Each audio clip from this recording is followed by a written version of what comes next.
Hi, everyone. Heather Vickery here. Welcome to this week's episode of Brave in Action. It's my weekly live show where I come and share with you one new, unique, creative way that you can step into your own bravery in your life, in your business, in all sorts of different ways. And they probably cross over as well. For those of you who are new here, again, I am Heather. I'm a success coach. And what that means to me is that I help people dream, design, build, and actually have a life and a business that they completely fucking love, that brings them joy, that they feel empowered and wonderful in, not all the time because that's not real life, but most of the time. And I do that in a lot of ways, but very specifically through the BRAVE method, which is my creative, strategic approach to problem solving, dreaming, designing, building a life that you love. That's what my book, Fuck Fearless, is about. I also host two podcasts, the Brave Files podcast, where I interview people who have stepped out of fear and into bravery in every possible way. And Was It Chance? I co-host that with my good friend, Alan Seals. And we interview highly creative people who take risks and opportunities in order to manifest their own creative success. It's a lot of fun. I'm so glad to have you here with me today. I come live with you all every single Wednesday. And we don't spend too much time, but just enough to wet your whistle and hopefully get you excited. I'd love to interact. If you're here, say hi, ask questions, comment, share your thoughts. It's a treat. It's really a pleasure. So we are here to talk about ditching the bitch. What does that mean? What does that mean? This week we're talking about shedding your perfect self. So if you get my weekly newsletter, you saw this little story, but I'm going to tell it again. And if you don't get my weekly newsletter and you want to, go to vickeryandco.com/social and you can sign up and make sure you get it. But I used to have a t-shirt that was my favorite t-shirt. I loved it. And it said, perfectly imperfect. And what I loved about that is that so easily defines who I am. I know that I am far from perfect. I make so many mistakes all the time. But I also know that I am exactly as I am supposed to be and that making mistakes is human. So I do consider myself perfectly imperfect. But that doesn't really happen by accident because society doesn't allow us to embrace our imperfection and our mistakes very easily. It takes a lot of work. And the trick here is that I want you all to know, how many of you have perfectionist tendencies? I certainly have them. I see my friend Kristen is here, and I know Kristen has perfectionist tendencies. Do any of the rest of you, I'm checking in on both YouTube, Facebook, and Instagram here. Do any of the rest of you have perfectionist tendencies? Perfectionism is a thief. Perfectionism doesn't tell you the truth. It steals away the exact moment that you're in. It makes you think that what you're doing isn't enough, isn't good enough, that you're never finished. It keeps you on this perpetual hamster wheel of not enough, not good enough. Often things don't get finished, but also often things don't even get started because if you can't do it right, you're not going to do it at all, right? That doesn't help you. So when I say ditch that bitch, it's that inner voice, it's that inner conversation that tells you you can't, or that you're never finished, or that it's not good enough. One of my clients, BJ, always says that, what is it now? My brain is broke. Well, I always say perfectly imperfect. Done is better than perfect, but it's better to be, this is what BJ says, it's better to be perfectly done than perfectly not done. That's not what it is. Are you laughing at me, Kristen? I don't know. I know it off the top of my head, but it just disappeared. So there we go. Perfectionism at its best, or imperfectionism at its best. The other things that being a perfectionist does for you is it forces you to be a little bit more of a people pleaser. Can you identify with that? It forces you to believe that you need to anticipate the ideas, the thoughts, and the needs of everyone around you and then produce them, perhaps before they've asked or without their permission. On paper, that can look great. That can look like something you may think you want, right? Oh, we want to anticipate everyone's needs. We want to think about it before they do. And there are some scenarios where you want to do that. If you're an event planner, you want to think through all of the event scenarios and be ready to have every need met before they even know it's a need. Absolutely. Not the same thing as thinking you know what's best for everyone or what they want and going out of your way to do it. And then maybe they didn't want it. I'll give you a really silly example. My daughter recently, in the last few months, decided she started to like coffee, really sweet coffee. And it was kind of fun because I like coffee and I was like, that's fun. I can make you coffee in the morning. So I started making her coffee the way that she liked it. And then I realized I hadn't asked her if she wanted me to. She's like, no, I like it. It's good. It's good. And I said, okay, great. I should have asked your permission first and I didn't. But if you ever decide you don't want it anymore, please be sure to tell me.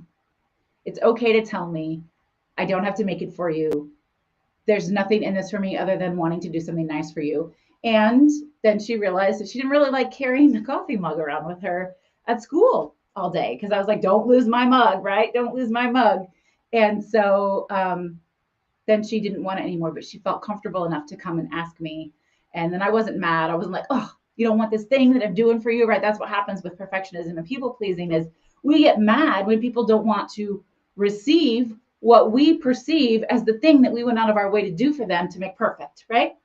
So you can see how everybody loses in that scenario. Perfectionism prevents you from feeling grateful, right? So maybe you haven't gotten it all the way finished. Maybe you went on a trip and things didn't go exactly like you thought they would, or you had a live launch and things went well, but there were some glitches and things didn't do what you wanted. If you're striving for perfectionism, you're never going to be satisfied or happy with any parts, any components of what's been happening. And that strips you away from gratitude. Where what I want you to do, what I think the brave approach is to say, okay, we know this part of this didn't go well, but what did go well? What am I grateful for? What did I learn? What happened that made me happy? I'll give you a situation. It's almost a year ago now. The last live launch I did was in July of last year.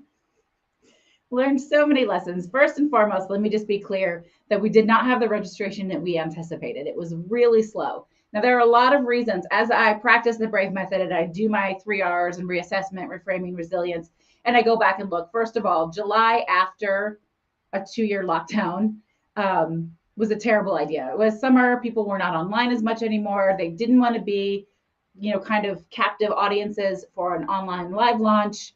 People were enjoying their time. They were on vacation. All of these reasons, it makes perfect sense. The timing wasn't right. We didn't have the registration that we wanted, but we did have people in the room. We had about 20 people in the room. And I was committed to making sure that it was a really kick-ass week for all of those people where I was training and giving. It was the Brave Method workshop. And love the workshop. I'm always so proud that we can produce it and of all the wonderful things that come out of it. And then we had technical glitch after technical glitch.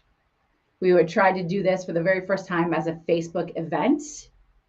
That did not work well. In the end, we ended up pivoting, moving everything to Zoom and housing everything in Google Drive instead of in the Facebook group, which was a giant pain in the ass. But thank goodness we only had 20 people registered and not the 150 people that I had hoped we had registered, right? That made that so much easier. And then we also learned, timing is really important, which of course we already knew. Don't do it in July. But also we liked it better on Zoom. We liked that interaction. We liked the way we could connect with people.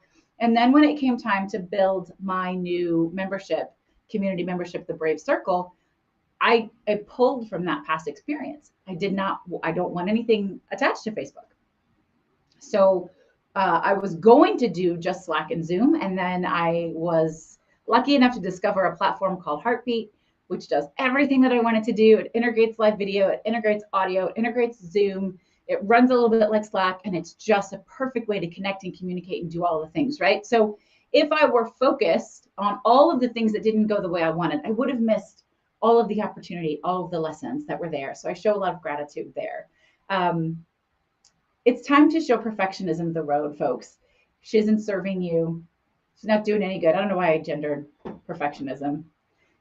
Fascinating, right? Doesn't it feel like that's a uniquely feminine issue in so many ways. Not always. I know if Steve Garvin is here, Steve would probably say that he has some perfectionist stuff, I imagine.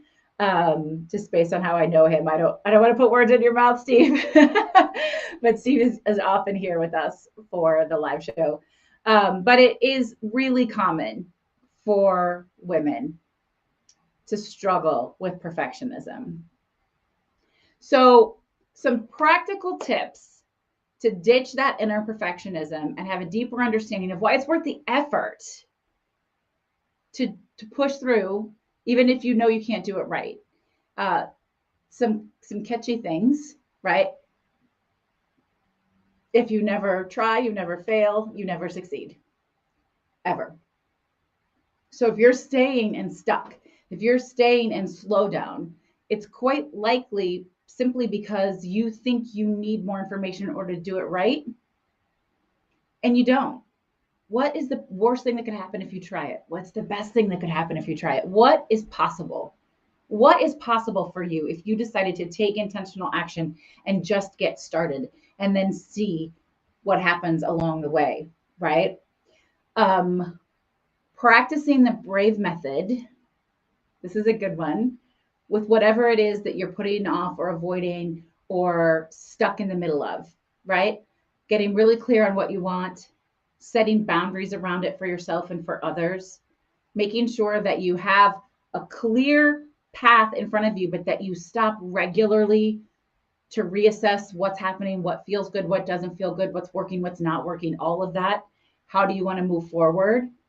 That you're showing up authentically. This is the vulnerable piece, right? I'm going through the brave method right now. Showing up authentically, that it still feels good, that it feels centered, that you feel aligned when you do this work. Is it still what you're called to be doing? Oh, I skipped over action and accountability, BRA. The A is action and accountability. So taking it down and breaking it into really small intentional steps. Sometimes when we get stuck in our perfectionism, it's because we're looking at these really big picture things and it's overwhelming. And I know for me personally, if I only focus on that big picture, I often will stall. Well, let me just screw around on TikTok. Let me just watch some Netflix, or I love to read. Let me just pick up my book, forget it. So if I break it down into really tangible, intentional steps, then I have the capacity to do that step, reassess, move on to the next step, and I don't feel so overwhelmed, which is really powerful to me. Then the vulnerability, make sure you're showing up authentically, that it feels aligned. And your result, of course, is always expansion and empowerment. When you show up in those ways, when you do the B, R, A, and V, you will expand and empower yourself. You will find that you are accomplishing so much more than you thought you were going to accomplish. A lot of mindset work goes into successfully shutting down that perfectionism, that inner voice, that bitch that you don't want there anymore. Some wonderful tricks. First of all, recognize it, acknowledge it, and say, I see this. I don't want this. I'm informed by this. I'm not going to let this be my story. You can literally talk to that voice and shut her down or him down or them down or whatever you want to do. Keep track. Just start by being aware. How often does that inner voice get in your way? You'll be amazed just by simply being aware at how quickly your behavior will change. Nothing changes our behavior as effectively or efficiently as awareness. Once we are really in tune to it, we recognize it right away. And at first, maybe you're just going to feel it. And then instantly you're going to go, oh, I want to do something different. I want to feel something different. I want to change something. How can I do that? What can I do to make it different? Right? So that is super, super, super helpful. Using some accountability for that, having an accountability partner or a team, maybe a mastermind, a community, something like the Brave Circle would be great to say, I'm having these issues. I'm stuck in this way. Here are my problems, because you're being aware, so you know it. And then having people help talk you through it to say, well, what is possible if, or why are you really doing this? Why are you pushing through? Is that what you actually want? Right? All of those conversations, and then coming up together and helping you take intentional steps, one small baby step at a time, right? It's really magic to do that. All right, so hopefully those are some great tips that you guys are all willing to take some action on. I would love to hear from you. What is the voice in your head? What's it telling you? Are you ready to ditch that perfect bitch? Because she, they, he, they're not perfect. We all know that. And as my young daughters would tell you, perfectionism is boring, so boring. If you're perfect all the time, like that's not fun.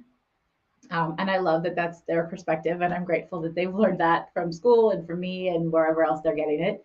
But I am always here to connect and communicate, and I deeply mean that. If you message me or DM me or send me an email, heather@vickeryandco.com, I will absolutely respond to you. I would love to meet you, connect, and chat, and help you find ways to ditch that perfect bitch and do anything else. Even if it's just to hear what you're up to and celebrate you and support you, please let me know. I will be back next Wednesday with a brand new Brave in Action. And we drop a brand new episode of the Brave Files podcast tomorrow. Here is something really fun that I'm super excited to share with you guys. It's Happy Pride. How did I not start with that? It's June 1st. Got so distracted. Happy Pride, you guys. So for the entire month of June, which is 5 Thursdays, I will be sharing only queer voices on the Brave Files podcast. I am so excited to be sharing these incredible stories with you. And I have partnered, the Brave Files podcast has partnered with the Brown Cow Ice Cream Parlor. So if you are in the Chicagoland area and you don't know the Brown Cow, you should get to know them. They're here in downtown Forest Park. Incredible, wonderful homemade ice cream. Literally, they make it in-house, which is amazing. That's a pivot that they made during COVID because their co-packer closed. So they raised the money and they brought they built a factory inside their parlor, which is so cool. They have several special Pride treats. I think there's Pride cookies, my favorite cookies, a couple of different Pride ice cream flavors, unique flavors created specifically for Pride Month, as well as a 7-layer rainbow cake. How cool is that? And they have partnered with one of my favorite organizations, the Brave Space Alliance, which is a local organization that's Black, queer, trans led, and they support BIPOC, queer, trans people through education, through funding, food if it's needed, all sorts of amazing resources. So wonderful. So the Brown Cow, if you buy any of their Pride items, will be donating 20% of your purchase to the Brave Space Alliance. If you go in and mention the Brave Files podcast, I am personally going to match that 20%. So then they get 40% of the purchase. And then the Brown Cow will match my match. So 60% of your purchase is going to go towards this incredible organization, which is just wild, right? So we're really excited to be partnering with them on that. And we hope that you will do that. You can order some of these items online. Obviously, you can't, I don't know, it's tricky to order ice cream, although maybe the Brown Cow has figured it out, but cookies and cake for sure. The browncowicecream.com, or walk into the store, mention the Brave Files podcast, and 60% of your Pride order will go towards Brave Space Alliance. That brings me so much joy. I'm so happy to be part of that collaboration. Thank you guys for being here. I will see you next week. This is Heather Vickery, today and every day, reminding you to go out and choose bravely. Bye now.